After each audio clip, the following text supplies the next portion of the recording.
السلام علیکم ورحمت الله دوستانو، نن در سره د یا سلامو وظیفه شریکه کوم چې دا داسې وظیفه ده که چیرې هر حاجت تاسو په زړه کې لرئ، هر مقصد لرئ، د هغه لپاره یې ووایاست. انشاءالله د دې وظیفې په کولو سره به ستاسو هغه حاجت الله در پوره کړي.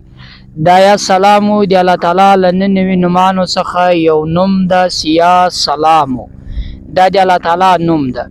د دې ورد د دې وظیفه که هر انسان وکړي چې هر مقصد یې وي، هر حاجت یې وي، کې دنیوي حاجت وي، کې د آخرت حاجت وي، د هغه لپاره یې وکړي. انشاءالله د هغه وظیفې په کولو سره به د هغه انسان حاجت پوره سي.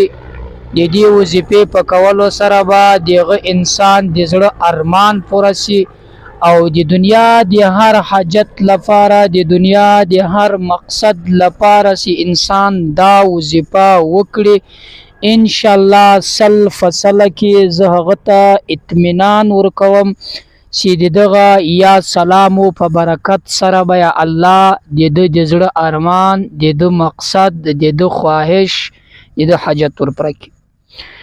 دوستانو، په دنیا کې انسانان ډیر حاجتونه لري. بعضې د اولاد حاجت لري، یعنې ضرورت لري، ارمان لري. بعضې د مال او د دولت د لري، بعضې د ښه کاروبار د روزګار د لري. بعضې انسانان بیا په زندگی کې له یو داسې مشکل سره مخ دي، د هغه د حل کولو لپاره لار لټوي. نو انشاءالله زه چې دا وظیفه تاسو ته درښیم، دا وظیفه وکړئ یا سلامو، او ورسره سره د هرې بیماري لپاره، د هرې ناجوړي لپاره، د هر ټینشن لپاره، د هر مصیبت او د غم د دفع کولو لپاره ورسره یا شافي هم ووایاست. دا هم د الله تعالی نوم ده. نو انشاءالله دعاګانې به راته وکړئ. انشاءالله په زندگی کې به مو بدلون راسي، په قسمت کې به مو بدلون راسي، په ژوند کې به مو برکت راسي، په مال او په اولاد او په عمر کې به د الله تعالی برکت واچوي. نو دا وظیفه به کوو څه وخت، طریقه یې څنګه ده، پر کم وخت باندې دا وظیفه مثلا د سهار له لمانځه نه بعد، د ماخستن له لمانځه نه بعد، په دغو دوو وختو کې تاسو کولی سئ، او په دغو دوو وختو کې تاسو ته د کولو اجازت ده. او دا دوه وختونه چې دي دا د برکت وختونه دي. نو که چیرې یې د ماخستن له لمانځه نه بعد وکړې، په کم حاجت پسې وځې، تر سهاره به هغه حاجت پوره سي. کم مقصد پسې وځې، هغه کې به کامیاب شي. یا که د ورځې په سر کې وکړې، مثلا سهار د دغې ورځې ټول حاجتونه، که په زراو وي، که په لکاو حاجتونه یې، دا ټول به الله تعالی در پوره کړي، ځکه چې الله ډېر مهربانه ذات ده. دته مشکل کار، هر مشکل کشا چې د الله ده. دوستانو، له دې ډېرو غټو غټو وظایفو څخه به هم بچاو سي، له دې ډېرو وظایفو څخه به هم تاسو ته نجات میلاو سي. هغه ډېرې وظایفې چې ډېر شرطونه لري، یا یوه میاشت، یا 10 ورځې، یا 3 ورځې، دا وظیفه ده اسانه ده، هر کس یې کولی سي، هر چاته یاد ده. او هغه کسان مثلا چې پر ډېرو تعویزګرو باندې ګرځي، پر ګوډګرو باندې ګرځي، پر جادوګرو باندې ګرځي، پر نام پرستو ملایانو باندې ګرځي، او سحر د جادو لپاره یا د زندگی د کاروبار لپاره مثلا قسم ته تعویزونه ور باندې کاږي، قسم ته طریقې جنس د کوي. نو له هغو ټولو څخه د بچاوېدو لپاره، له هغو ټولو څخه د نجات لپاره دا یو اسانه عمل ده. په خپل کور کې کښېنه، مه پیسې ورکوه، مه ځان ستړی کوه، مه ورپسې ځه، نه به الله در څخه ناراضه وي، او زندگی به د زندگی سمه وي، نه به روپۍ در څخه ځي.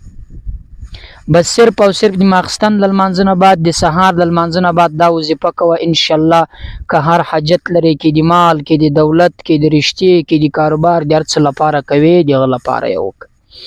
نو تاسو به دوستانو داسې وکړئ. د وظیفې طریقه داسې ده، کله چې د ماخستن له لمانځه نه فارغه سواست، که په کور کې یاست، که په مسجد کې یاست، پر هغه جای نماز ناست، مخ پر قبله ولاړېږئ مه. اولین یو وارې دا درود شریف ووایاست، اللهم صل اللهم بارک ده. کله چې دا وویل، 111 واره دا تورې ووایه، یا الله یا سلام، 111 واره. کله چې دا 111 واره ختم کو، دغه نه بعد 111 واره دا تورې ووایه، یا الله یا شافی. داسې دې کله وویل لغه نه بعد په پای کې بیا یو وارې هغه درود شریف ووایه اللهم صل اللهم بارک. داسې دې کله وویل لغه نه بعد یا پر خپل دواړه لاسونه داسې ونیسه. مثلا کله سړی چې دعا کوي پر هغو لاسو باندې یې جفت که، پر خپل بدن، پر خپل جسم، پر خپل صورت باندې یې راتیر که. الله به شفا درکړي، له بیماري څخه به الله نجات درکړي. او له هغه نه بعد الله ته لاس پورته که، د خپل حاجت د خپل مقصد لپاره دعا وکړه. انشاءالله الله ډیر مهربان ذات چې د دې وظیفې په کولو سره به د دعا قبول سي، حاجت به دې پوره سي، په مقصد کې به الله کامیابی درکړي. نو دا وظیفه څو ورځې مسلسل وکړئ، مثلا ان شاء الله الله مهربانه ده چې ستاسو دعا به قبول سي، الله مهربانه ده چې ستاسو حاجت به پوره سي.